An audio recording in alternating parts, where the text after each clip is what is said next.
Hello दोस्तों, आज के वीडियो में हम आपको गंगा सागर के बारे में विस्तार पूर्वक बताएंगे। अगर आपको ये जानकारी पसंद आती है तो प्लीज़ चैनल को सब्सक्राइब जरूर करें। तो चलिए वीडियो शुरू करते हैं। गंगा नदी का सभी नदियों की अपेक्षा विशेष महत्व है। ये पापों का नाश कर मोक्ष प्रदान करती है और गंगा सागर को एक बहुत बड़ा तीर्थ भी माना गया है। सभी लोगों के बीच प्रचलित एक लोक कहावत भी है, सारे तीर्थ बार बार और गंगा सागर एक बार। गंगा सागर भारत के तीर्थों में एक महातीर्थ है। गंगा जी इसी स्थान पर आकर सागर में मिलती हैं। इसी स्थान पर राजा सागर के 60,000 पुत्रों को मोक्ष की प्राप्ति हुई थी और यहाँ मकर संक्रांति पर बहुत बड़े मेले का आयोजन भी होता है। यहाँ लाखों श्रद्धालु गंगा स्नान के लिए आते हैं। कहते हैं यहाँ मकर संक्रांति पर स्नान करने पर 100 अश्वमेध यज्ञ और 1000 गौएं दान करने के बराबर फल की प्राप्ति होती है। भारत की नदियों में सबसे पवित्र गंगा नदी है, जो गंगोत्री से निकलकर पश्चिम बंगाल में आकर सागर में मिलती है। गंगा का यहाँ सागर से मिलन होता है, इसीलिए इस स्थान को गंगा सागर कहते हैं। इसे सागर द्वीप भी कहा जाता है। यह स्थान देश में आयोजित होने वाले तमाम बड़े मेलों में से एक है।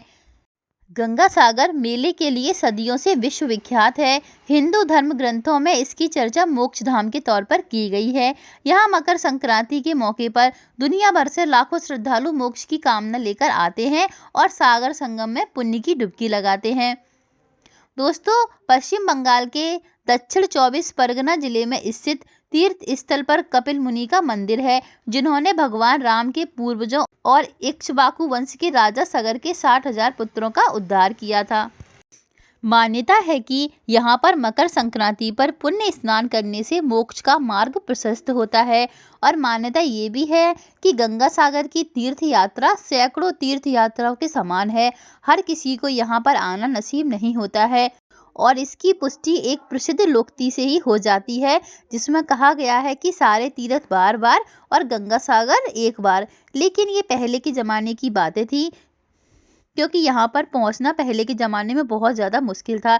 लेकिन आधुनिक परिवहन और संचार साधनों से अब यहाँ आना बहुत सुगम हो गया है, तो अब आप यहाँ पर काफ़ी आसानी से पहुँच सकते हैं। यहाँ पर आने में आपको बहुत ज़्यादा दिक्कत नहीं आएगी।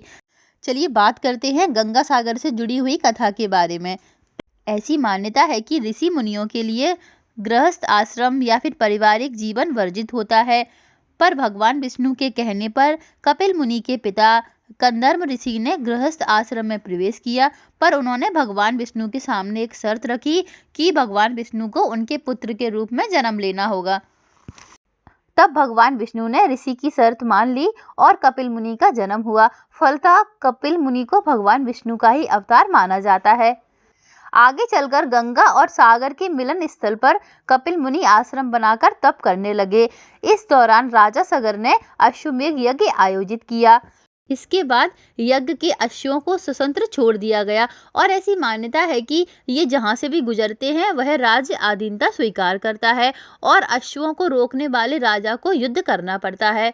और राजा सागर ने यज्ञ अश्वों की रक्षा के लिए उनके साथ अपने 60,000 पुत्रों को भेजा था। अचानक अश्व गायब हो गए। खोजने पर यज्ञ अश्व कपिल मुनि के आश्रम में प्राप्त हुए। तब राजा सागर के पुत्र ऋषि से नाराज होकर उनसे अपशब्द कहने लगे। इस बात से ऋषि कपिल अति क्रोधित हो गए और उन्होंने क्रोध में आकर उन्हें श्रापित कर दिया और अपने नेत्रों के तेज से उनके जो 60,000 पुत्र थे उनको भस्म कर दिया। और ऋषि के श्राप के कारण उनकी आत्मा को मुक्ति प्राप्त नहीं हुई।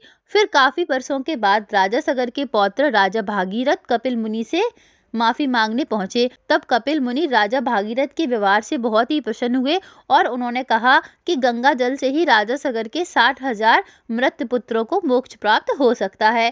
तब राजा भागीरथ ने अपने अथक प्रयास और तप से गंगा नदी को मकर संक्रांति के दिन लाकर उनकी आत्मा को मुक्ति दिलाई और शांति दिलाई और यही स्थान गंगा सागर कहलाया। इसीलिए यहाँ पर स्नान का विशेष महत्व है।